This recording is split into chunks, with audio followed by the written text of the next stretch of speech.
നേമത്ത് ഒരു സ്ഥാനാർത്ഥി അല്ലെങ്കിൽ ഒരു പാർട്ടി ഏറ്റവും കൂടുതൽ വോട്ട് നേടിയിട്ടുള്ളത് ബി ജെ പിയാണ്. സി പി എമ്മും കോൺഗ്രസും തന്നെ ബി ജെ പിയും തമ്മിലാണ് പ്രധാന മത്സരം നടക്കുക എന്നുള്ളൊരു കേരളത്തിൽ ഏറ്റവും ശ്രദ്ധേയനായ ഒരു പൊളിറ്റീഷ്യനാണ് രാജീവ് ചന്ദ്രശേഖരൻ. ഈ കടകംപള്ളിയുടെ ഈ ഒരു വ്യക്തിപരമായിട്ടുള്ള ഇമേജിന്റെ തകർച്ച പ്രതിച്ഛായ ദോഷം തന്നെയായിരിക്കും. വീണ്ടും വി മുരളീധരൻ വരികയാണ്. വി മുരളീധരൻ ക്യാമ്പ് ചെയ്ത് വർക്ക് ചെയ്യുന്നു. ബി ജെ പിയുടെ പക്വതയുടെ പ്രതീകമായ മുഖം, അതാണ് നമുക്ക് വിശേഷിപ്പിക്കാൻ സാധിക്കുന്ന ഒന്ന്. മോഡി ഭയങ്കര വികസനത്തിന് കൂടുതൽ പ്രാമുഖ്യം കൊടുക്കുന്നു. അതും അദ്ദേഹത്തിൻ്റെ നല്ലൊരു മൈലേജ് കൊടുക്കുന്ന കാര്യമാണ്.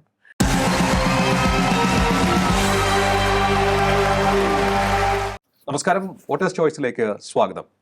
കേരള നിയമസഭാ തെരഞ്ഞെടുപ്പിലേക്ക് അടുക്കുമ്പോൾ ഏറ്റവും കൂടുതൽ ശ്രദ്ധ പതിക്കുന്ന മണ്ഡലങ്ങളിൽ ഒന്നാണ് നേമം. അതിനൊപ്പം കോമ്പറ്റീറ്റീവായി നിലനിൽക്കുന്ന മറ്റൊരു മണ്ഡലമാണ് കഴക്കൂട്ടം. തിരുവനന്തപുരം ജില്ലയിലെ ഈ രണ്ട് മണ്ഡലങ്ങളിലെ സാധ്യതയെക്കുറിച്ചാണ്, സാഹചര്യങ്ങളെക്കുറിച്ചാണ് വോട്ടേഴ്സ് ചോയ്സ് ഇന്ന് ചർച്ച ചെയ്യുന്നത്. നമ്മോടൊപ്പം ചേരുന്നു കേരള കൗമുദിയുടെ മുതിർന്ന മാധ്യമപ്രവർത്തകൻ, political correspondent Shri PH Sanalkumar. ഒപ്പം നമ്മുടെ ന്യൂസ് ഡെസ്കിൽ നിന്നും അമ്മു ബിശ്യാം. ഇരുവർക്കും നമസ്കാരം, വോട്ടേഴ്സ് ചോയ്സിലേക്ക് സ്വാഗതം. ഈ തെരഞ്ഞെടുപ്പ് നോക്കുമ്പോൾ എനിക്ക് തോന്നുന്നു ഏറ്റവും വലിയ ശ്രദ്ധ വരുന്ന ഒരു മണ്ഡലം നേമമാണെന്ന് തോന്നുന്നു. നമുക്ക് നേമത്തിൽ നിന്ന് സംസാരിച്ച് തുടങ്ങാൻ തോന്നുന്നു അല്ലേ? നേമത്തിൽ ആദ്യം നമുക്ക് ഒരു ചെറുതായിട്ട് അതിന്റെ സ്റ്റാറ്റ്സ് നോക്കാം. എങ്ങനെയാണ് നിയമത്തിന്റെ സ്വഭാവം എന്ന് അമ്മു? നിയമം എപ്പോഴും കേരളത്തിൽ ചർച്ചയാവുന്നത് ആദ്യമായിട്ട് താമര വിരിഞ്ഞ മണ്ഡലമാണ് കേരളത്തില്. അത് തന്നെയാണ് അതിന്റെ പ്രധാന പ്രത്യേകത എപ്പോഴും തെരഞ്ഞെടുപ്പുകളിൽ വരുന്നതും.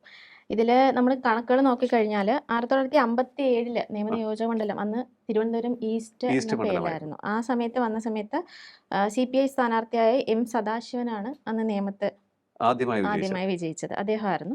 അത് കഴിഞ്ഞുള്ള പിന്നുള്ള കണക്ക് നോക്കിയാൽ CPIയും കോൺഗ്രസും മാറി മാറി വന്നൊരു മണ്ഡലമാണ്.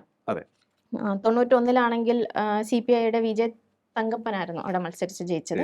അതുപോലെ അത് കഴിഞ്ഞുള്ള 96 വന്നാൽ വെങ്ങാനൂർ P ഭാസ്കരനായിരുന്നു അവിടെ ജയിച്ചത്. 2001 വരുമ്പോൾ N ശക്തന്റെ മണ്ഡലമായിരുന്നു. ശക്തന്റെ ഒരു തട്ടകമാക്കി മാറ്റി. അത് 2006 അത് തന്നെയാണ് സംഭവിച്ചത്. N ശക്തൻ തന്നെ വന്നു. പക്ഷെ അതിൽ മാറ്റം വരുന്നത് 2011 V ശിവൻകുട്ടി. അന്ന് 2ാം സ്ഥാനം വരുന്നത് O രാജഗോപാലായിരുന്നു. അദ്ദേഹത്തിന് അന്ന് ശിവൻകുട്ടിക്ക് അന്ന് 6415 ആയിരുന്നു ഭൂരിപക്ഷം വോട്ടിന്റെ. പക്ഷെ 2016 വരുമ്പോഴാണ് ഒരു വൻ മാറ്റം, നിയമം നടന്നത്. അത് O രാജഗോപാൽ അന്ന് വിജയിച്ചു. V ശിവൻകുട്ടി 2ാം സ്ഥാനത്ത് വന്നു. അന്ന് V സുരേന്ദ്രൻ പിള്ള JDU, അദ്ദേഹം 3ാം സ്ഥാനമായിരുന്നു. O രാജഗോപാൽ ജയിക്കുന്നത് 8671 ഭൂരിപക്ഷത്തിലാണ് അന്ന് രാജഗോപാൽ ജയിക്കുന്നത്. പക്ഷെ ആ ഒരു ജയം പിന്നെ BJPക്ക് അവിടെ അത് കഴിഞ്ഞുള്ള വർഷം നടന്നില്ല. വീണ്ടും V ശിവൻകുട്ടി തന്നെ അധികാരത്തിൽ അവിടെ വരികയാണ് ചെയ്യുന്നത്. അതെ, കുമ്മനം രാജശേഖരനായിരുന്നു അന്ന് അദ്ദേഹം 2ാം സ്ഥാനത്ത്. K മുരളീധരനാണ് അന്ന് 3ാം സ്ഥാനം. അതൊരു കോൺഗ്രസിനെ സംബന്ധിച്ചൊരു വലിയൊരു തിരിച്ചടി കിട്ടിയ ഒരു തെരഞ്ഞെടുപ്പാണെന്ന് പറയാം, പ്രത്യേകിച്ച് K മുരളീധരൻ അവിടെ മത്സരിക്കുമ്പോൾ. തീർച്ചയായിട്ടും. എന്തായാലും ആ തെരഞ്ഞെടുപ്പിന്റെ റിസൾട്ട് നമ്മളുടെ ഇന്നത്തെ ചർച്ചയുടെ ഒരു ഭാഗമായി വരുന്നുണ്ട്. ഇപ്പോ വീണ്ടും ഇനി വരുന്നത് ഒരു വലിയൊരു മത്സരത്തിലേക്കാണ്. V ശിവൻകുട്ടി മത്സരിക്കുമെന്ന് പറയുന്നു. അതുപോലെ രാജീവ് ചന്ദ്രശേഖറാണ് നിയമത്തിലേക്ക് കൊടിയേന്തുന്നത്. എന്താണ് നമുക്ക് നേമത്തെ പൾസ് ഇപ്പോൾ? ആർക്കാണ് സാധ്യത? അതായത് നേമം രാജീവ് ചന്ദ്രശേഖർ മത്സരിക്കുന്നു. BJPയുടെ സംസ്ഥാന അധ്യക്ഷനായ രാജീവ് ചന്ദ്രശേഖർ വന്നതിന് ശേഷം വലിയ മാറ്റങ്ങൾ BJPക്ക് സംഭവിച്ചു എന്ന് രാഷ്ട്രീയ നിരീക്ഷകർ പറയുന്നുണ്ട്. ഒരു കാരണവശാലും പഴയ മുന്നേറ്റങ്ങളെ നമ്മൾ കണ്ടില്ലെന്ന് അടിക്കുകയല്ല. അവിടെയൊക്കെ തന്നെ ബിൽഡ് ചെയ്ത് കൊണ്ടുവന്ന ആ ഒരു അടിത്തറയുടെ മുകളിൽ അദ്ദേഹം ഒരു വ്യത്യസ്തമായ ഒരു ഡെവലപ്മെന്റ് പൊളിറ്റിക്സിന്റെ മേമ്പൊടി ചാർത്തിക്കൊണ്ട് മുന്നോട്ട് പോവുകയാണ്. അവിടെ അദ്ദേഹം മത്സരിക്കാൻ ഇറങ്ങുകയാണ്. കഴിഞ്ഞ ലോക്സഭാ തെരഞ്ഞെടുപ്പിൽ അദ്ദേഹത്തിന് കുറച്ച് ദിവസം മാത്രമാണ് ക്യാമ്പയിനിങ്ങിന് കിട്ടിയത്. എങ്കിലും എല്ലാവരുടെയും മനസ്സിൽ ഇടം പിടിക്കുന്ന തരത്തിലുള്ള ഒരു മുന്നേറ്റം നടത്താൻ സാധിച്ചു. ശിവൻകുട്ടി CPMന്റെ ഏറ്റവും മുതിർന്ന നേതാവ്, അവരുടെ ഒരു പൊളിറ്റിക്കലി കാര്യങ്ങൾ കൃത്യമായി വിശദീകരിക്കാൻ സാധിക്കുന്ന ഒരു നേതാവ്. ഈ രണ്ട് സ്റ്റാൾവാർട്സും കൂടി ഏറ്റുമുട്ടുകയാണ് പ്രധാനമായും. അപ്പോഴിതാ വരുന്നു കോൺഗ്രസിന്റെ ശബരിനാഥൻ. എന്താണ് നമുക്ക് അവിടെ നിന്ന് കിട്ടുന്ന വിവരങ്ങൾ? ഈ നിയമത്തെക്കുറിച്ച് പറയുമ്പോൾ ഇപ്പോൾ കേരളത്തിൽ BJP ശക്തമായ ഒരു സമയം, അതിന് മുമ്പത്തെ ഒരു കേരളത്തിലെ രാഷ്ട്രീയം, രണ്ടിനെടുത്ത് നോക്കിയാൽ BJP ശക്തമായതിനു ശേഷം അവരുടെ ഒരു ആധിപത്യം ഉറപ്പിച്ച 2 ജില്ലകളാണ് സംസ്ഥാനത്തുള്ളത്. ഒന്ന് പാലക്കാടും തിരുവനന്തപുരം. ഈ പാലക്കാട് തിരുവനന്തപുരത്തിൽ BJP കൂടുതൽ കരുത്താർജിച്ചൊരു സ്ഥലം തിരുവനന്തപുരമാണ്.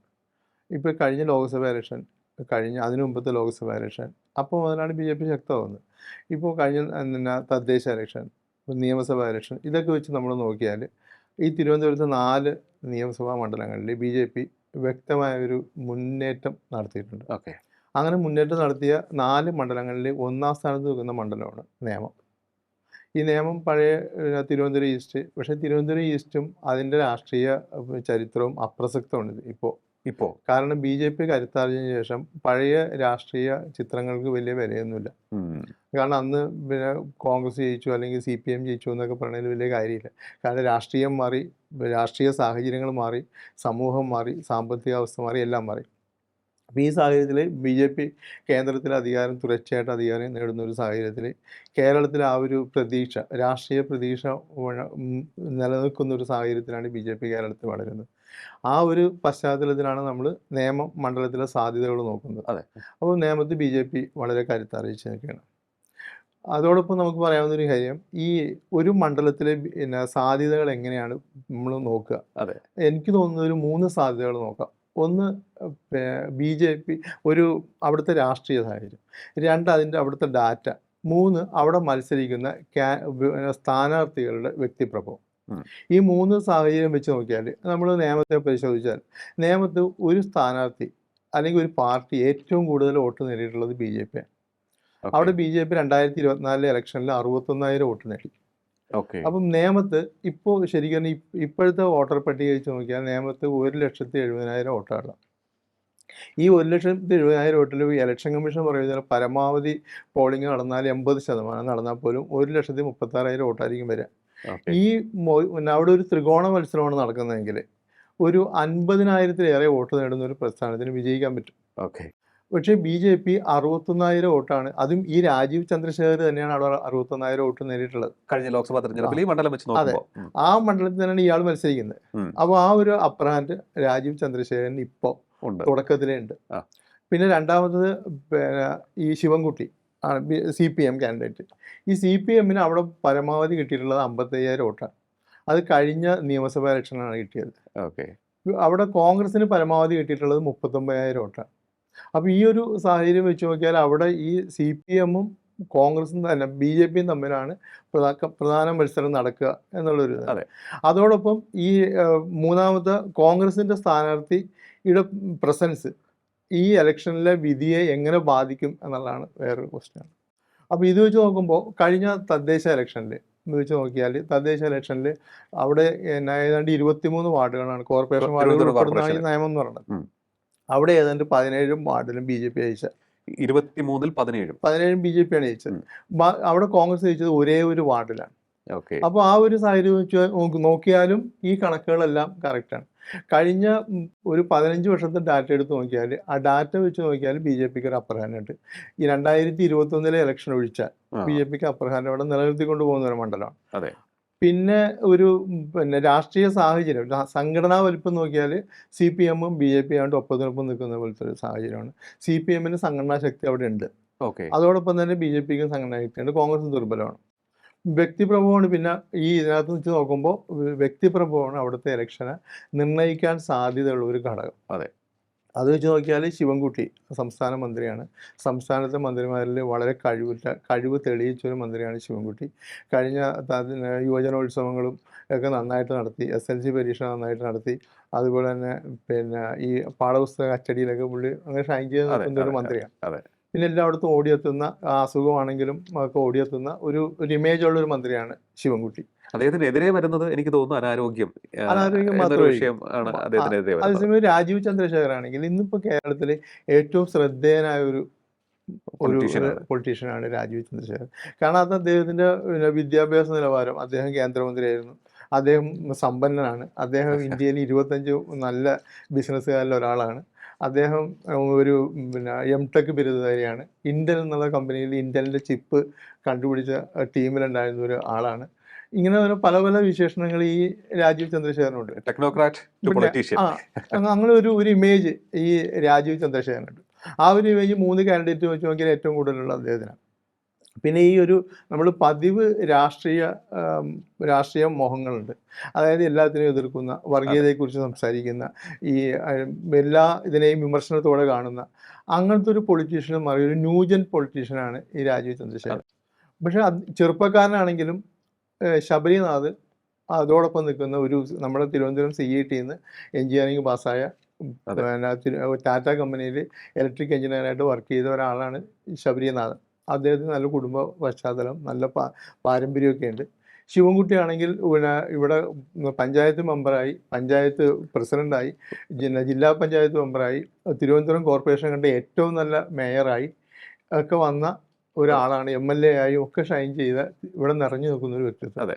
ഈ 3 പേരെ എടുത്ത് നോക്കുമ്പോൾ ആരാണ് കൂടുതൽ ജനങ്ങളെ ആകർഷിക്കുക എന്നുള്ളതായിരിക്കും എൻ്റെ അഭിപ്രായത്തിൽ ഈ ഇലക്ഷനിൽ വിധി നിർണ്ണയിക്കുന്നത്. ഞാൻ അത് ചോദിച്ചോട്ടെ, രാഷ്ട്രീയത്തേക്കാൾ. അതായത് മറ്റൊരു കാര്യം, ഈ കഴിഞ്ഞ തെരഞ്ഞെടുപ്പിലൊക്കെ നമ്മൾ കണ്ട ഒരു വളരെ വലിയ പ്രത്യേകത എന്ന് പറയുന്നത് രാജീവ് ചന്ദ്രശേഖർ മുന്നോട്ട് വെച്ച അങ്ങ് പറഞ്ഞ ഒരു വളരെ വാലിഡ് ആയിട്ടുള്ള പോയിന്റാണ്. പോസിറ്റീവായിട്ടുള്ള ഒരു അപ്രോച്ച്, വികസനത്തെക്കുറിച്ച് സംസാരിക്കുക, പുതിയ നിക്ഷേപത്തെക്കുറിച്ച് സംസാരിക്കുക, നിക്ഷേപം കൊണ്ടുവരുന്നതിനെക്കുറിച്ച്, പ്രശ്നങ്ങൾ കൊണ്ടുവരികയും അതിൻ്റെ സൊല്യൂഷൻസ് പറയുകയും ചെയ്യുന്ന ഒരു പൊളിറ്റീഷ്യൻ ആണ്. ആ ഒരു രീതി എനിക്ക് തോന്നുന്നു യുവജനങ്ങൾക്ക് വലിയ രീതിയിൽ അക്സെപ്റ്റ് ചെയ്യാൻ സാധിക്കുന്ന ഒരു രീതിയാണ്. ആ രീതി എനിക്ക് തോന്നുന്നു അദ്ദേഹത്തിന് വലിയൊരു മൈലേജ് കഴിഞ്ഞ ലോക്സഭാ തെരഞ്ഞെടുപ്പിൻ്റെ പ്രചാരണ നാളുകൾ മുതൽ നൽകിയിട്ടുണ്ട്. അത് അദ്ദേഹത്തിന് ഇപ്പോൾ നിലനിർത്താൻ സാധിക്കുന്നുണ്ടോ നിയമത്തേക്ക് വരുമ്പോൾ? തീർച്ചയായിട്ടും. ഈ തിരുവനന്തപുരം ഈസ്റ്റ്, അതായത് നേമം എന്ന് പറഞ്ഞ മണ്ഡലത്തിൻ്റെ മറ്റൊരു പ്രത്യേകത, അവിടെ വളരെ വിദ്യാഭ്യാസമുള്ള ജനങ്ങൾ താമസിക്കുന്ന ഒരു സ്ഥലമാണ്. എന്ന് മാത്രമല്ല അവിടെ ഈ സർക്കാർ ഉദ്യോഗസ്ഥരൊക്കെയാണ് കൂടുതലും. ശരിക്കും ആ ഒരു ഇതിൽ നോക്കുമ്പോൾ തിരുവനന്തപുരത്ത് വളരെ എന്താ പറയുക, ഒരു അപ്പർ മിഡിൽ ക്ലാസ് താമസിക്കുന്ന, വിദ്യാഭ്യാസത്തിനും സംസ്കാരത്തിനൊക്കെ കൂടുതൽ പ്രാധാന്യം കൊടുക്കുന്ന ഒരു സമൂഹം. ഇപ്പോൾ രാജഗോപാൽ അവിടെ ജയിച്ചു 2016. രാജഗോപാൽ ജയിച്ചിട്ട് എന്തുകൊണ്ട് 2021 കുമ്മനം ജയിച്ചില്ല എന്ന് പറയുമ്പോൾ ഈ മുരളീധരൻ മത്സരിച്ച് അദ്ദേഹം കുറേ വോട്ട് നേടിയതുകൊണ്ടാണോ, അതല്ല BJPക്ക് ശക്തി കുറഞ്ഞുകൊണ്ടാണോ എന്ന് നമ്മൾ നോക്കിയാൽ അതിനേക്കാൾ ഉപരി വ്യക്തിപ്രഭാവത്തിൻ്റെ പ്രശ്നമാണ്. രാജഗോപാൽ വളരെ മാന്യനായ പൊളിറ്റീഷ്യനാണ്. അദ്ദേഹം വളരെ ഉയർന്ന തലത്തിൽ സംസാരിക്കുകയും ആരെയും പ്രകോപിപ്പിക്കാതെ നിൽക്കുകയും ചെയ്യുന്ന ഒരു പൊളിറ്റീഷ്യൻ. ഭയങ്കര വ്യക്തിപ്രഭവമാണ്. എല്ലാവർക്കും അദ്ദേഹത്തിനോട് സ്വീകാര്യത തോന്നും. ആരോടും മുഖം കറുത്ത് സംസാരിക്കില്ല. എല്ലാവരെയും ചിരിച്ച് നേരിടുന്ന രാജഗോപാലിന് മണ്ഡലത്തിലുണ്ടാക്കുന്ന ഒരു ഇമേജ് നല്ലൊരു രാഷ്ട്രീയക്കാരൻ അല്ലെങ്കിൽ നല്ലൊരു സുഹൃത്ത് എന്ന നിലയിലാണ്. അതേസമയം കുമ്മനം വളരെ പരുക്കനായ ഒരു പൊളിറ്റീഷ്യൻ. പക്ഷെ അദ്ദേഹം വളരെ സത്യസന്ധനും എല്ലാവരും വിചാരിക്കുന്ന ഒരു തീവ്രവാദിയായ ഹിന്ദു. പക്ഷേ യഥാർത്ഥത്തിൽ അദ്ദേഹം ഒരു സത്യസന്ധനും സാധുവായിട്ടുള്ള ആയിരിക്കാം. പക്ഷെ അദ്ദേഹത്തിന്റെ രാഷ്ട്രീയ ഇമേജ് എന്ന് പറഞ്ഞാൽ അദ്ദേഹം കയറി വരുന്നത് നിലയ്ക്കൽ പ്രക്ഷോഭത്തിലൂടെ, ശബരിമല പ്രക്ഷോഭത്തിലും, അതുപോലെ തന്നെ ഈ ക്ഷേത്രങ്ങൾക്ക് ചുറ്റും ഈ ന്യൂനപക്ഷങ്ങൾ കച്ചവട സ്ഥാപനങ്ങൾ സ്ഥാപിക്കുന്നതിനെതിരെയൊക്കെ പ്രതികരിച്ചുകൊണ്ട് വന്ന കുമ്മനം രാജശേഖരനെയും രാജഗോപാലിനെയും ആൾക്കാർ കമ്പയർ ചെയ്യുമ്പോൾ രാജഗോപാലിനോട് ഒരു ഇഷ്ടം തോന്നുന്നത് സ്വാഭാവികമാണ്. ആ ഒരു ഇഷ്ടം ഈ രാജീവ് ചന്ദ്രശേഖരനും കിട്ടും. അതേസമയം ഈ മുരളീധരൻ കേരളത്തിൽ അറിയപ്പെടുന്ന പൊളിറ്റീഷ്യൻ, കോൺഗ്രസ് രാഷ്ട്രീയത്തിൽ എവിടെ പോയി നിന്നാലും ഒരു മാസ് ക്രൗഡ് പുള്ളിങ് ഇമേജ് ഉള്ള ഒരാളാണ് മുരളീധരൻ. അദ്ദേഹം നിയമത്തിൽ മത്സരിക്കുമ്പോൾ വോട്ട് കൂടുന്നത് സ്വാഭാവികമാണ്. 13,000 വോട്ട് സുരേന്ദ്രൻപിള്ള പിടിച്ചെടുത്തുനിന്ന് 36,000 വോട്ടിലേക്ക് അദ്ദേഹത്തിന് വർദ്ധിപ്പിക്കാൻ കഴിഞ്ഞത് ഈ കോൺഗ്രസിൻ്റെ നേട്ടത്തേക്കാൾ അദ്ദേഹത്തിൻ്റെ വ്യക്തിപരമായ ഒരു ഇമേജിന് കിട്ടിയ വോട്ടാണ്. അതാണ് കുമ്മനം രാജശേഖരന് പ്രശ്നമായത്. പക്ഷേ ആ പ്രശ്നങ്ങൾ ഇപ്രാവശ്യം ഉണ്ടാവില്ല എന്നാണ് BJPയുടെ ഒരു പ്രതീക്ഷ എന്നാണ് എനിക്ക് തോന്നുന്നത്. അവിടുത്തെ ജാതി സമവാക്യം എങ്ങനെയായിരിക്കാം? ജാതി സമവാക്യം സംഘടനാ തലത്തിൽ നോക്കിയാലും ജാതി സമവാക്യങ്ങൾ നോക്കിയാലും ഹിന്ദു ഭൂരിപക്ഷ പ്രദേശം, പിന്നെ BJPയുടെ അനുഭാവം പുലർത്തുന്ന ഒരു സമൂഹമുള്ളൊരു സ്ഥലം. അതുകൊണ്ടാണ് ഈ ശിവൻകുട്ടി ഇത്തവണ ജയിച്ചപ്പോൾ അദ്ദേഹത്തിന് 3,800 വോട്ടിലേ ഭൂരിപക്ഷം കിട്ടിയുള്ളൂ. രാജഗോപാലിന് 9,000-നടുത്ത് വോട്ട് കിട്ടിയിരുന്നു ഭൂരിപക്ഷം, 8,700 വോട്ട് കിട്ടി. അപ്പോൾ ആ ഒരു വ്യത്യാസം ഉണ്ടാകാനുള്ളൊരു കാരണം ഈ ഒരു ജാതി മത സമവാക്യങ്ങൾ തന്നെയാണ്. ഇപ്പോൾ അതിൻ്റെ തീരപ്രദേശങ്ങളിൽ മുസ്ലിം വോട്ടേഴ്സ് ഉണ്ട്, ന്യൂനപക്ഷങ്ങളുണ്ട്. അവർ സ്വാഭാവികമായിട്ടും കോൺഗ്രസിനോ അല്ലെങ്കിൽ ശിവൻകുട്ടിക്കോ BJPക്കെതിരെ ജയിക്കാൻ സാധ്യതയുള്ളവർക്കായിരിക്കും വോട്ട് ചെയ്യുക. പക്ഷേ ഇങ്ങനെ നോക്കുമ്പോൾ ഈ മുരളീധരനുള്ള വ്യക്തിപ്രഭാവം ശബരിനാഥനുണ്ടോ എന്നതിനനുസരിച്ചിരിക്കും അവിടുത്തെ ഇലക്ഷൻ റിസൾട്ട്. അപ്പം ശബരിനാഥൻ പിടിക്കുന്ന വോട്ട് നിർണായകമായിട്ടുള്ള ഒരു ഫാക്ടർ ആയിരിക്കും. ശബരിനാഥന്റെ വ്യക്തിപ്രഭാവം നിർണായകമായിരിക്കും. അപ്പോൾ ഏതായാലും നിലവിൽ നമ്മൾ ഡാറ്റാസ് വെച്ച് നോക്കുമ്പോൾ രാജീവ് ചന്ദ്രശേഖറിന് മേൽക്കൈ ലഭിക്കാൻ സാധ്യതയുണ്ടെന്ന് വേണമെങ്കിൽ പറയാം. കാരണം ഈ ശിവൻകുട്ടിക്ക് അദ്ദേഹം ആ നിയമസഭയിൽ ഉണ്ടാക്കിയ കലാപം അദ്ദേഹത്തിന് അതിലുള്ള ഇലക്ഷനിൽ ഭയങ്കരമായിട്ടും തിരിച്ചടി ഉണ്ടാക്കിയിരുന്നു. അത് ഒരു ചർച്ച ചെയ്യുന്ന ഒരു കാര്യം തന്നെയാണ്. അതെ അതെ അതെ. ഇനി നമുക്ക് കഴക്കൂട്ടം മണ്ഡലത്തിലേക്ക് പോകാം. കഴക്കൂട്ടത്തെ ഡാറ്റ നോക്കുമ്പോൾ എങ്ങനെയാണ് അവിടുത്തെ സ്വഭാവം? 1965 മണ്ഡലം വരുന്നത്. അന്ന് എൻ ലക്ഷ്മണനായിരുന്നു ഇന്ത്യൻ നാഷണൽ കോൺഗ്രസിന്റെ. അപ്പോൾ അത് കഴിഞ്ഞ് കോൺഗ്രസിന്റെ ഒരു തട്ടകം പോലെ തന്നെയാണ് കഴക്കൂട്ടം പോകുന്നത്. പിന്നെ 91 എം വി രാഘവൻ അവിടെ ജയിച്ചു എന്നുള്ളതായിരുന്നു കമ്മ്യൂണിസ്റ്റ് പാർട്ടിയുടെ പ്രധാന വിജയം. അത് കഴിഞ്ഞ് നോക്കിയാൽ 96 കടകംപള്ളി സുരേന്ദ്രൻ. എം വി രാഘവൻ മത്സരിച്ച് ജയിച്ചത് ഏത് വർഷമാണ്? എം വി രാഘവൻ മത്സരിച്ച് 91. 91. അദ്ദേഹം പക്ഷം മാറി വന്നതിന് ശേഷമുള്ള വിജയം അല്ലെ, യു ഡി എഫിനൊപ്പം നിന്നതിന് ശേഷമുള്ള ഒരു വിജയമാണ്. അദ്ദേഹവും നേരത്തെ നമ്മൾ പറഞ്ഞതുപോലെ എവിടെ നിർത്തിയാലും വിജയിക്കാൻ സാധിക്കുന്ന ഒരു കാൻഡിഡേറ്റ് ആയിരുന്നു. അതുപോലെ 96 കടകംപള്ളി സുരേന്ദ്രൻ മണ്ഡലത്തിൽ എത്തുന്നത്, അദ്ദേഹം ജയിക്കുന്നത്. അത് കഴിഞ്ഞ് പിന്നെ നമ്മൾ നോക്കിക്കഴിഞ്ഞാൽ 2001, 2006, 2011 എം എ വാഹിദായിരുന്നു അവിടെ വിജയം. അത് കഴിഞ്ഞ് തിരിച്ച് കടകംപള്ളി വരുന്നത് 2016, പിന്നെ 16 തിരിച്ചു വരുന്നത്. പിന്നെ 21 വരുന്നത്. അതിൻ്റെ ഒരു നോക്കിക്കഴിഞ്ഞാൽ 2021 കടകംപള്ളി സുരേന്ദ്രനെതിരെ നിന്നത് ശോഭാ സുരേന്ദ്രനാണ്.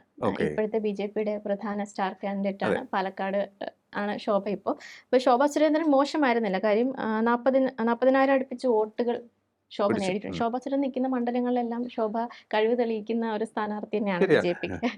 അത് നോക്കിക്കഴിഞ്ഞാൽ പ്രധാനമായിട്ട് മനസ്സിലാവും. കഴിഞ്ഞ തവണ വി മുരളീധരൻ ലോക്സഭ ആറ്റിങ്ങൽ നിന്നപ്പോഴും വോട്ട് പിടിച്ചത് ശോഭാ സുരേന്ദ്രൻ അതിന് മുൻപ് നിന്ന് നേടിയ വോട്ടുകൾ ആണെന്ന് ഒരു വിഷയം അന്നുണ്ടായിരുന്നു. ഇത്തവണ വി മുരളീധരനാണ് അവിടെ മത്സരിക്കുന്നത്, BJPയുടെ സ്ഥാനാർത്ഥി. വി മുരളീധരനും കടകംപള്ളി സുരേന്ദ്രനെയും നോക്കിക്കഴിഞ്ഞാൽ 2016 കടകംപള്ളി സുരേന്ദ്രനെതിരെ നിന്നത് വി മുരളീധരനാണ്. അദ്ദേഹം 2ാം സ്ഥാനത്ത് എത്തിയിട്ടുണ്ട്. 42,000 വോട്ടുകൾ അദ്ദേഹം പിടിച്ചു. അത് 7,000 സംതിങ് മാത്രമായിരുന്നു കടകംപള്ളിക്ക് ഉണ്ടായിരുന്ന ഭൂരിപക്ഷം. അപ്പൊ ഇത് വീണ്ടും അവർ ഒന്നിച്ച് ഏറ്റുമുട്ടാൻ പോകുന്ന ഒരു ഇലക്ഷനാണ് എന്നുള്ളൊരു പ്രത്യേകത ഇത്തവണയുണ്ട്. കഴക്കൂട്ടത്തിന്റെ ഒരു സ്വഭാവം നോക്കുമ്പോൾ നമ്മളിപ്പോൾ പറഞ്ഞപ്പോൾ അവിടെയും BJP പടിപടിയായി നില മെച്ചപ്പെടുത്തി വരികയാണ്. വി മുരളീധരൻ വരുന്നു, അതിനുശേഷം ശോഭാ സുരേന്ദ്രൻ വരുന്നു, വീണ്ടും വി മുരളീധരൻ വരികയാണ്. വി മുരളീധരൻ ക്യാമ്പ് ചെയ്ത് വർക്ക് ചെയ്യുന്നു. BJPയുടെ പക്വതയുടെ പ്രതീകമായ മുഖം, അതാണ് നമുക്ക് വിശേഷിപ്പിക്കാൻ സാധിക്കുന്ന ഒന്ന്. ഒപ്പം തന്നെ കഴിവ് തെളിയിച്ചൊരു പൊളിറ്റീഷ്യൻ.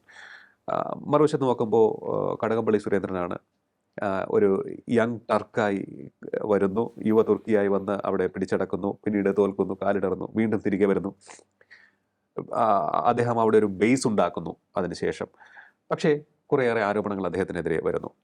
അപ്പോൾ ഈ ഒരു ഘട്ടത്തിലാണ് നിലവിലുള്ള MLA-മാർ മത്സരിക്കുവാൻ CPM തീരുമാനിക്കുന്നത്.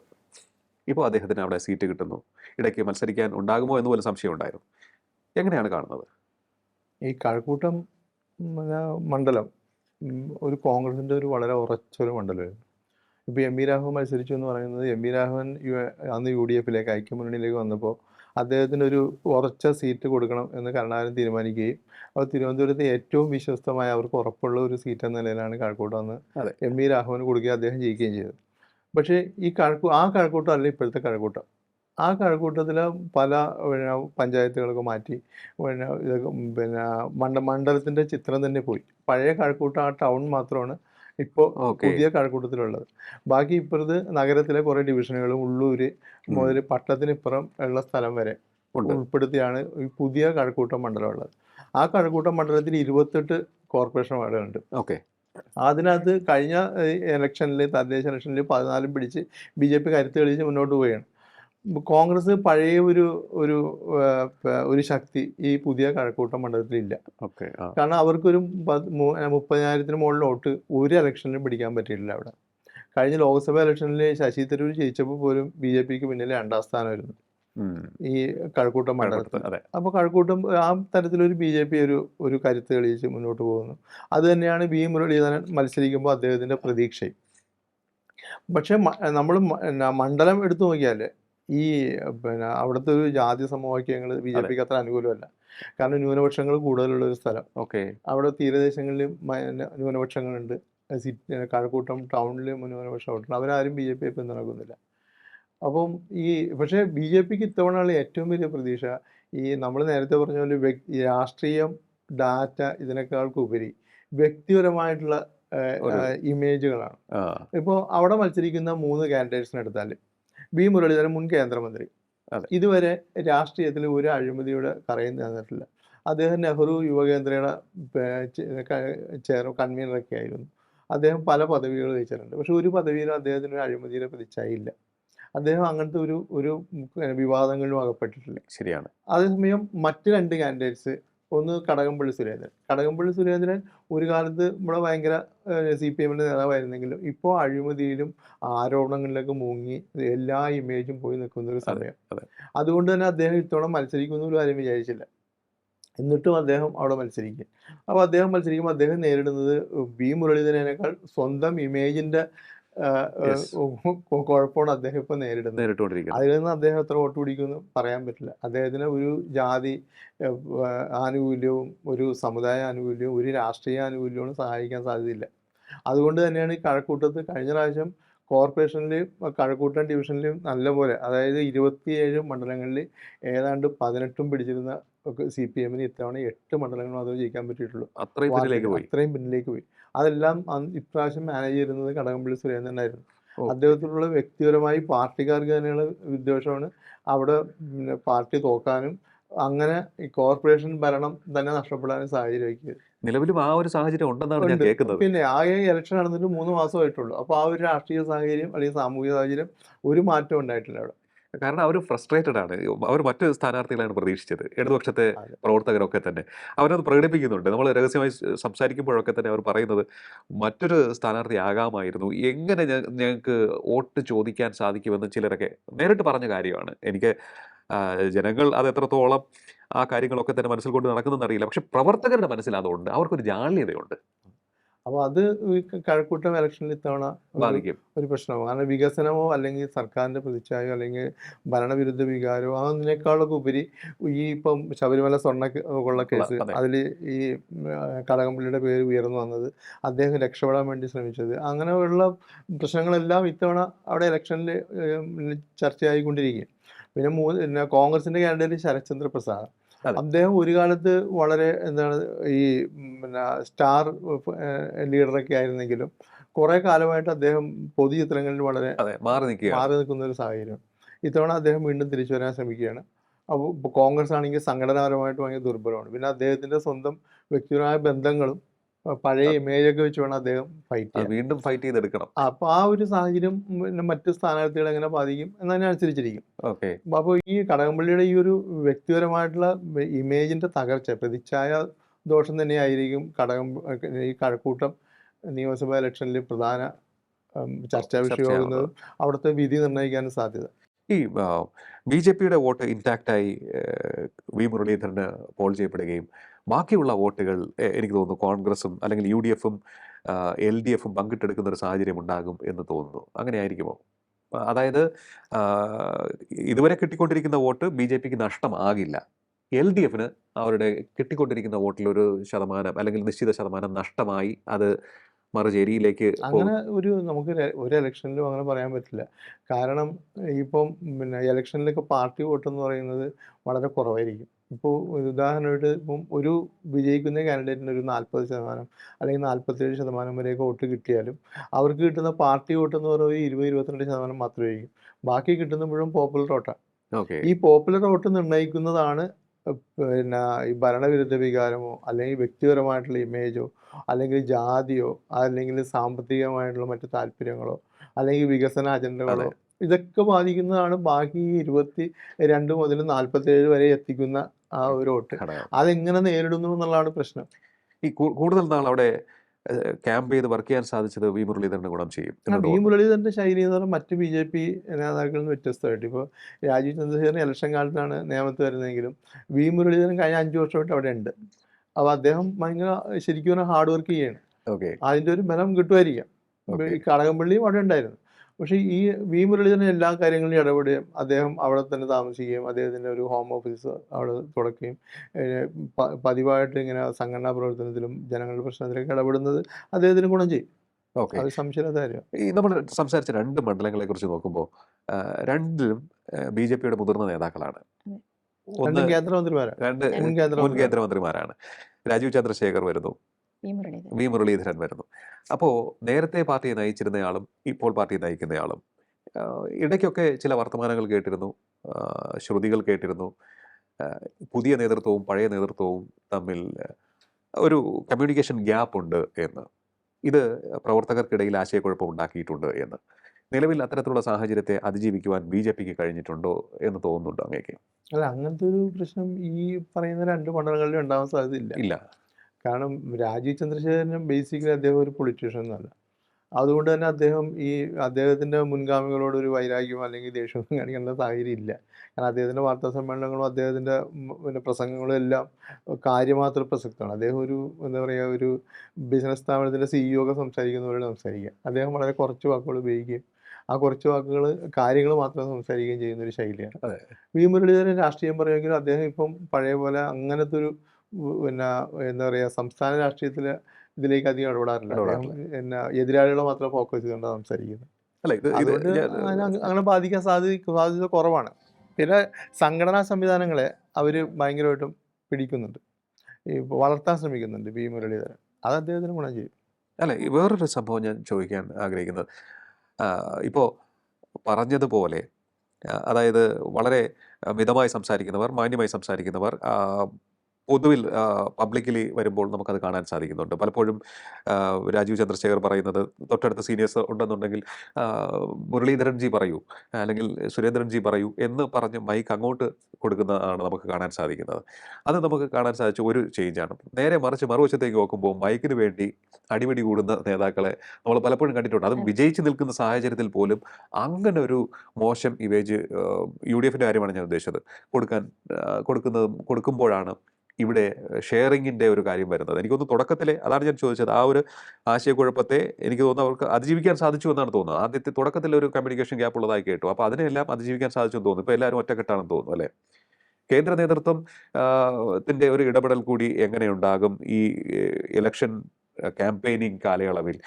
അമിത്ഷാ, മോദി രണ്ടുപേരും കേരളത്തിൽ നല്ല ഇമ്പാക്റ്റ് ഉണ്ടാക്കാൻ സാധിക്കുന്നത്, പ്രത്യേകിച്ച് നരേന്ദ്രമോദി പ്രധാനമന്ത്രി, അദ്ദേഹം എവിടെ പോയി കഴിഞ്ഞാലും നമുക്കറിയാം തൃശ്ശൂരിൽ അദ്ദേഹം പോകുന്നു, അവിടെ ഇമ്പാക്റ്റ് ഉണ്ടാക്കുന്നു, പോകുന്ന സ്ഥലത്തൊക്കെ തന്നെ നല്ല ഇമ്പാക്റ്റ് ഉണ്ടാക്കുന്ന ഒരു സ്റ്റാർ പൊളിറ്റീഷ്യനാണ്. അപ്പോൾ ആ ഒരു മാജിക്കൽ ഇഫക്റ്റ് ഇക്കുറി ഉണ്ടാകുമോ? അല്ല, ഈ മോഡി ഭരണത്തിൻ്റെ ഒരു എന്താ പറയുക, കേന്ദ്രത്തിൽ മോഡി തീർച്ചയായിട്ടും 3 തവണ വരുന്നു. അത് ഉണ്ടാക്കുന്ന ഒരു പൊളിറ്റിക്കൽ മൈലേജ് ഭയങ്കര ശക്തമാണ്. പിന്നെ മോഡി ഭയങ്കരമായിട്ട് വികസനത്തിന് കൂടുതൽ പ്രാമുഖ്യം കൊടുക്കുന്നു. അതും അദ്ദേഹത്തിൻ്റെ നല്ലൊരു പിന്നെ മൈലേജ് കൊടുക്കുന്ന കാര്യമാണ്. പക്ഷേ കേരളത്തിൽ വരുമ്പോൾ ഇത് രണ്ടും പിന്നെ എത്രമാത്രം ജനങ്ങളെ സ്വാധീനിക്കുന്നു, അല്ലെങ്കിൽ അതെല്ലാം കൂടി എത്രമാത്രം വോട്ടിലേക്ക് മാറുന്നു എന്നത് നമുക്കിപ്പോഴും പിന്നെ പൂർണ്ണമായിട്ട് വിശ്വസിക്കാൻ കഴിയാത്തൊരു കാര്യമാണ്. ഓക്കെ. ആ ഒരു തരത്തിൽ നോക്കുമ്പോൾ പിന്നെ നമുക്ക് അത്രത്തോളം ഡിപ്പെൻഡ് ചെയ്യാൻ കഴിയില്ല എന്നാണ് എനിക്ക് തോന്നുന്നത്. ഓക്കെ. പിന്നെ ഇവിടെ ഇപ്പോൾ നമ്മൾ ഈ തിരുവനന്തപുരത്തെ 4 മണ്ഡലങ്ങളെ വെച്ച് നോക്കുമ്പോൾ അവിടെ സ്വാഭാവികമായിട്ടും അതിനെയൊക്കെ ബാധിക്കുന്നത് അവിടെ മത്സരിക്കുന്ന സ്ഥാനാർത്ഥികളുടെ വ്യക്തിപ്രഭവും പൊതുവായിട്ടുള്ള ഒരു രാഷ്ട്രീയ സാഹചര്യം ആയിരിക്കും. ഓക്കെ. ഇപ്പോൾ കേരളത്തിലാണെങ്കിൽ ഇപ്പം പിന്നെ ഒരു ഭരണവിരുദ്ധ വികാരം ഉണ്ടായെങ്കിൽ പോലും അത് BJPക്ക് അത്രമാത്രം പിന്നെ ആശ്രയിക്കാവുന്ന ഒരു ഘടകമൊന്നുമല്ല. അതെ. അത് ഒരുപക്ഷെ മുഖ്യ പ്രതിപക്ഷ കക്ഷിക്കായിരിക്കും അതിൻ്റെ നേട്ടം കിട്ടുക. പക്ഷേ BJPക്ക് ജയസാധ്യതയുള്ള ഒരു സ്ഥലങ്ങളിൽ BJPക്ക് അതിൻ്റെ നേട്ടം പിന്നെ കിട്ടാം. ഓക്കെ. അതിനുള്ള സാധ്യത കൂടുതലാണ്. അതെങ്ങനെ ക്യാൻവാസ് ചെയ്തെടുക്കുന്നു എന്നുള്ള അവരുടെ രാഷ്ട്രീയ മാനേജ്മെന്റ് അനുസരിച്ചിരിക്കും അവരുടെ വിജയവും പരാജയമൊക്കെ. നേമം കഴക്കൂട്ടം മണ്ഡലങ്ങളെക്കുറിച്ചാണ് നമ്മളിന്ന് സംസാരിച്ചത്. അവിടുത്തെ സാധ്യതകൾ പരിശോധിക്കുമ്പോൾ വ്യക്തിപ്രഭാവത്തിൽ മുന്നിൽ നിൽക്കുന്നവർക്ക് വിജയം നേടാൻ സാധിക്കുമെന്നുള്ള വിലയിരുത്തൽ വന്നിരിക്കുകയാണ്. നേമത്ത് സ്വാഭാവികമായും BJPക്ക് ശക്തമായ അടിത്തറയുള്ള മണ്ഡലം. ഇപ്പോൾ ഡാറ്റകളനുസരിച്ച് അവർക്ക് വിജയം നേടാൻ സാധിക്കുന്ന ഉറപ്പുള്ള ഒരു മണ്ഡലം. രാജീവ് ചന്ദ്രശേഖറിൻ്റെ ഇമേജ് അവർക്ക് മുതൽക്കൂട്ടാകും എന്നുള്ള വിലയിരുത്തൽ വന്നിട്ടുണ്ട്. ഒപ്പം തന്നെ മറുവശത്ത് നിൽക്കുന്ന വി ശിവൻകുട്ടിയും കഴിവ് തെളിയിച്ച പൊളിറ്റീഷ്യനാണ്, പെർഫോം ചെയ്യുന്ന മന്ത്രിയായിരുന്നു. അതുകൊണ്ട് തന്നെ അദ്ദേഹത്തിനും ഒരു കാരണവശാലും നമുക്ക് അണ്ടർ റേറ്റ് ചെയ്യാൻ സാധിക്കില്ല. പക്ഷേ അദ്ദേഹത്തിൻ്റെ അനാരോഗ്യം എതിരാളികൾ ഉയർത്തിക്കാട്ടുന്നൊരു വിഷയമാണ്. വീണ്ടും ഒരു അവസരം അദ്ദേഹത്തിന് കൊടുക്കുമ്പോൾ അദ്ദേഹത്തിന് അതൊക്കെ എത്രത്തോളം കാര്യക്ഷമമായി ഹാൻഡിൽ ചെയ്യാൻ സാധിക്കുമെന്നുള്ള ചോദ്യം ഉയരുന്നുണ്ട്. കഴക്കൂട്ടത്തേക്ക് വരുമ്പോൾ വി മുരളീധരൻ എന്ന പക്വമതിയായിട്ടുള്ള രാഷ്ട്രീയക്കാരൻ, പെർഫോം ചെയ്ത കേന്ദ്രമന്ത്രി, അദ്ദേഹത്തിൻ്റെ ഇമേജ് BJPക്ക് കൂടുതൽ കരുത്ത് പകരുന്നുണ്ട്. കാലാനുഗതമായി അവിടെ വോട്ട് ഷെയർ വർദ്ധിപ്പിച്ചു വരികയാണ് BJP. മറുവശത്തേക്ക് നോക്കുമ്പോൾ പ്രതിച്ഛായ പ്രശ്നം നേരിടുന്ന കടകംപള്ളി സുരേന്ദ്രനെയാണ് നമുക്ക് കാണാൻ സാധിക്കുന്നത്. ക്യാമ്പ് ചെയ്ത് ഉറപ്പോടുകൂടി വർക്ക് ചെയ്ത വി മുരളീധരനെ തറപറ്റിക്കുവാൻ ഇക്കുറി കടകംപള്ളിക്ക് സാധിക്കുമോ എന്നുള്ള ചോദ്യം അവിടെ അതുകൊണ്ട് തന്നെ ഉയരുകയാണ്. അണികൾക്കിടയിൽ പോലും അസ്വാരസ്യങ്ങൾ ഇപ്പോഴും നിലനിൽക്കുന്നു എന്നുള്ളതാണ് എടുത്തു പറയേണ്ട ഒരു നിരീക്ഷണമായി നമുക്ക് ലഭിക്കുന്നത്. ഏതായാലും കാത്തിരുന്ന് കാണേണ്ട പോരാട്ടമാണ് കഴക്കൂട്ടത്തെയും അതുപോലെ തന്നെ നേമത്തെയും. കേരളം എമ്പാടും ശ്രദ്ധ ആകർഷിച്ചുകൊണ്ടിരിക്കുന്ന പോരാട്ടമായിരിക്കും. ഇവിടുത്തെ കാൻഡിഡേറ്റ്സിൻ്റെ പ്രാധാന്യം കൊണ്ട് തന്നെ. ഇന്ന് ചർച്ചയിൽ പങ്കെടുത്ത രണ്ടുപേർക്കും നന്ദി. നമുക്ക് ഇനി മറ്റു മണ്ഡലങ്ങളിലെ വിവരങ്ങളുമായി അടുത്ത എപ്പിസോഡിൽ കാണാം. നമസ്കാരം.